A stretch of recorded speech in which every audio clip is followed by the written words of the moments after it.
Atala may hawak ng lead ang militar sa ugat ng naging pahayag ng isa sa kanilang sinibak na opisyal na bawiin ang suporta kay Pangulong Bongbong Marcos. Ang balitang yan tinutukan ni Edniel Paro.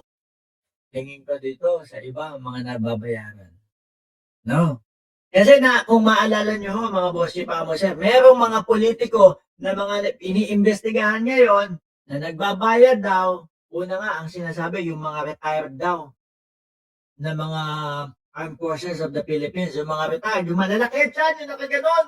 No? Lalabas doon sa kalsada, laki rentad. 300,000 daw ang bayad doon. Eh baka ganito din ang gawin sa kanila, di ba? Sabi ni Andrew Rosales, wala na po, matinong kaisipan, naghahamon ng boxing kay PBBM. Hindi, iba yung hamon ni Pulong, mamaya. No? Tuloy.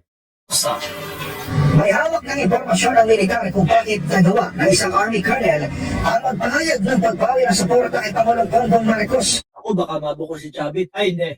Joke lang. Joke lang ho yun, mga bossing. Joke lang ho yun, mga kababayan. Si Cornel Tangangero, a.k.a. BOBO, sabi ni Sir Johnny Manuyag.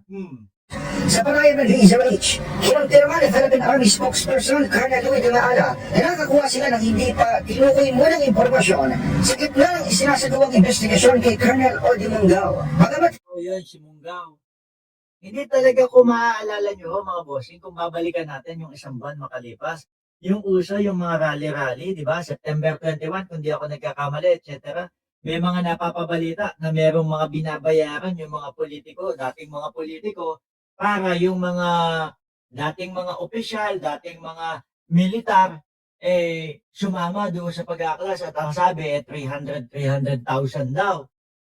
Di po ba? Baka ganun din kaya ang nangyayari dito. Ginagapang yung mga active na mga militar. Kapalit yung mga arep-arep dyan. Di ba? hindi na muna idinekali kung may nakudyok lamang ba sa opisyal. Sinabi ni De Maala na nilabag pa rin ito ang panuntunan ng Armed Forces kaya harap siya sa kakulang kaso. Ay. Kasi yung kadalos-dalos, siguro, kung ito lang kung naoperan, hindi nag-iisip. Di ba, hindi iniisip kung ano yung kahantungan niya. Bara na lang, sige, basta okay na. Basta 300,000, kasado. Kaso ito ang mangyayari. Sabi ni Remy Nofiel, sabi ng isang vlogger, baka daw di na makasagot si Pulong pag nagsalita ng English si PBBM. Mamaya na yan. Pulong, susunod na natin dito si Pulong. Information na rin kung bakit niya nagawa ito, but we cannot divulge pa naman. At ang ginagawa ngayon ng Philippine Army ay tuloy-tuloy yung ating troop information and education. Pero ako kailangan talagang kahit na bumalik siya, kahit bumalik na siya na suporta, kailangan parusahan. Kailangan yung karampatang parusahan. Para tuloy-tuloy yung pag-iipag-usap natin sa ating mga kasundaluhan, sa ating mga officers on how to improve. Magtulungan tayo dito sa organization. No? Itong nakaraang linggo ay sumuko sa Army si Mungao at inaming siyang nag-post social media ng banat sa moral ascendancy ng Commander-in-Chief. Ko po, sakla. Isusulong na nila ang mga desperate moves nila. Huling baraha ni Sarah, Joker. Which is nakikita po natin. Tsaka nakikita natin yung pagsasama-sama po nung mga iniimbestigahan, nung mga malapit ng mga makulong. Nagsasama-sama sila ng pwersa para pabagsakin si Pangulong Bongbong Marcos. Bakit? Kasi yan na lang po ang natitira nilang ang huling hakbang nila. Last na po yan. Pagka ito, yung mga ilang buwan pa, nakaupo pa din si Pangulong Bongbong Marcos. Susunod nilang titirhan sa araw-araw, kulungan na ho, mga bossing. Kaya mga nagmamadali lahat yung mga yan. Kapag hindi sila nagmadali na mapabagsak si Pangulong Bongbong Marcos, sila ang madadali, papasok doon sa kulungan. Kaya kung ano-ano na po estilo, kung sino-sino na po mga hinihimok, pati po yung mga kasundaluhan. Kaya po, yung mga active na mga kasundaluhan natin, isipin nyo din po yung kapalit. Ano po, lalo na, tingnan nyo, wag nyo nang wag na kayong makinig sa amin. No? Pagmasdan nyo na lang, tingnan nyo, aralin nyo na lang yung mga pinagsasasabi ng mga naninira kay Pangulong Bongbong Marcos versus doon sa mga ginagawa ni Pangulong Bongbong Marcos sa mga kababayan natin. Yun na lang, no? At makakapag-desisyon kayo ng tama. Kagad siyang sinibak sa kanyang tungkulin bilang commander ng training support group ng Hugdong Katiana. Tiniyak naman ni Di Maala. Nako si Popot Buenviaje, sabi dito, Robredo for President, Marcos for Vice President. Ang problema nga natin, ang sabi ni Atty. Leni Robredo, ay tatapusin niya yung kanyang pagiging mayor doon sa Naga. O, di ba? Yun yung problema natin. Mahihirapan tayong patakbuhin doon, di ba?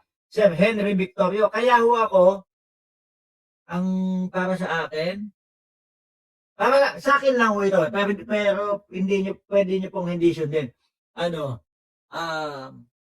Boying eh. Boying Remulla ho talaga, mga kababayan eh. No, Boying Remulla tsaka si Risa Ontiveros. Ayan, no? Vice versa, kung sino man na maging presidente, ayos na yun. Oh, pagka yan ang naging tandem, nako, ang saya ko.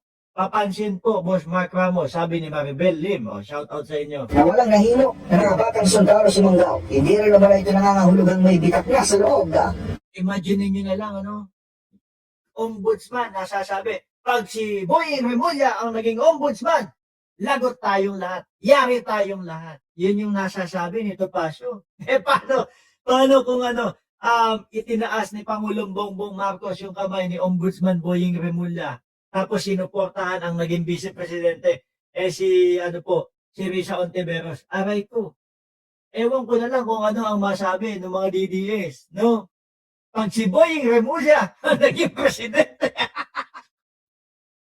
malamang ho, mga kababayan, iyakan lalo ho yan. Oh. Ng Philippine Army o ng Armed Forces of the Philippines. Para sa MBC Network News, ako si Adriel Parrosa, Razor H. Una sa Tutukoy na, baka mamaya po ang kalabasan ng mga pag-iimbestiga nito makita, nagbabayad yung mga politiko, nagbabayad yung mga, kunyari may mga senador, di ba? Merong mga congressman, Kasi yan na lang talaga ang nila eh. Yan na lang ang tanging paraan nila para malusutan po itong mga kinakaharap po nila, mga bossing. Di ba? Yan na lang po talaga, mga kababayan. At eto pa,